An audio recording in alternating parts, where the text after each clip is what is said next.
Three Sony cameras that work really well together are the FX30, the A7IV, and then the A7S3. Despite having varying resolutions and two being full frame and one being APS-C, they actually work really well together because they have the same color science. So they all shoot in 10-bit 422. So in post, it's really easy to make some small tweaks and get the footage looking pretty consistent. So let's first get into why you would even need these three seemingly very different cameras. So if you are a hybrid shooter like I am, which basically means that you shoot an equal amount of photography and videography, they all play really well to each other.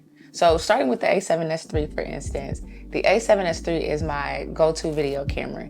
It is great in low light. It allows you to shoot at two different native ISOs, 640 being one and then 12,800 being the next one. Basically shoots in the dark because all of my lenses are anywhere from 1.2 to 2.8 apertures. And so I'm basically able to shoot and see in pretty much the dark with the Sony A7S3 as a videographer. The A7S3 also has the ability to capture photos at 12 megapixels, but that is where it starts to fall a little short on my end when I am specifically hired to take photos. If for whatever reason I have to crop in and post, or if I have to do any major editing, I feel like you can start to kind of see the photo kind of fall apart a bit. And sometimes I do print work where I'm maybe taking photos for a team and they're getting those photos printed. I'm not gonna take my A7S3 out there. I may take it as a backup, but that's not the camera I'm going to shoot with. I'm going to take photos with my A7IV. And so the A7IV pairs great with the A7S3 because it is a great hybrid camera. So the A7S3 is kind of built for video specifically, whereas the A7IV is more of a hybrid camera where it does video and it also does photo. When I'm doing talking heads or I'm doing documentary style interviews and I need two cameras, the A7IV is a great B camera. I shoot all of my headshots, events, any of my photos, those are gonna be taken with my A7IV. Now, where the A7IV does start to fall apart for me is in it overheating. It's overheated on me recording personal videos like these, but then it's also overheated on me shooting a music video once for a client. And thankfully I had the A7S3 running as well. And so it worked out, but that's my biggest gripe with the A7IV. It tends to overheat. Now, I recently used it and I was able to run it for a little over an hour and I recorded several recitals and it didn't overheat. But I think the biggest thing was that I saw someone mention opening basically every door on the camera. So the battery door, the HDMI door, the LCD, just opening every area you can think of, the SD card slot, every door on the camera, I opened it.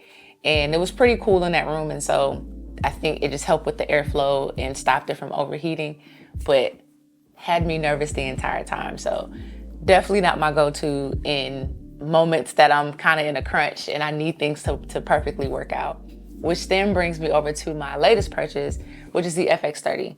The FX30 to me is basically like the A7IV minus the photo capabilities. The FX30 is a part of the actual cinema line for Sony and I love the way that this camera feels. It does allow me to put, you know, standard APS-C lenses on it, but I can also put some of my full frame lenses and extend that focal range.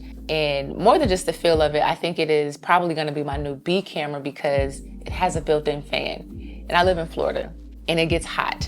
And so I do a lot of outside shoots as well as some inside shoots, but it's Florida and it gets hot even inside.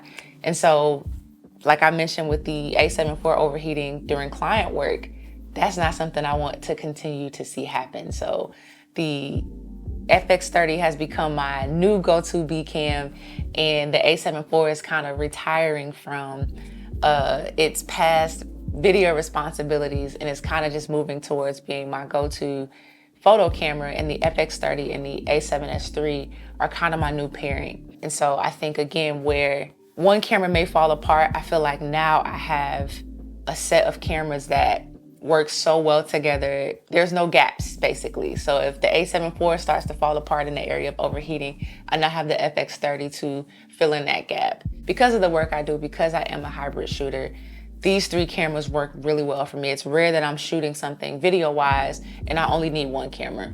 Most times I'm using two. And so now having two dedicated video cameras, I don't think my A7S3 has ever overheated on me. And so now having the FX30 as a dedicated video camera, and then the A7IV as a dedicated photo camera, but also with some video capabilities, I could do anything now with the three camera setup that is, again, filling in all of the gaps that I may have or that I used to have in the past, but now no longer have. So all in all, I think that these three cameras work really well together, because in post, it only takes a few adjustments. I have them all shooting in log, all 24 frames per second, all 10-bit 422. And so the color science is there. So in post, there may be some small adjustments, maybe in the shadows or the highlights that I have to adjust, but it doesn't take me hours to make everything make sense. For instance, before I upgraded to the A7IV, I had the A7 III, and I had the A7 III with the A7S3. And I was struggling to make the 8-bit footage match the 10-bit footage, but really liking what the 10-bit was producing. And so I just sold the A7 III, got the A7IV, and that was probably one of the best decisions I've made in my videography, photography career, because these two cameras match really well together. And now adding in the FX30, it's basically another A7IV. They match exactly the same. As always, thank you so much for watching. Be sure to like, subscribe, do all of the YouTube things, and I will catch you guys on the next one.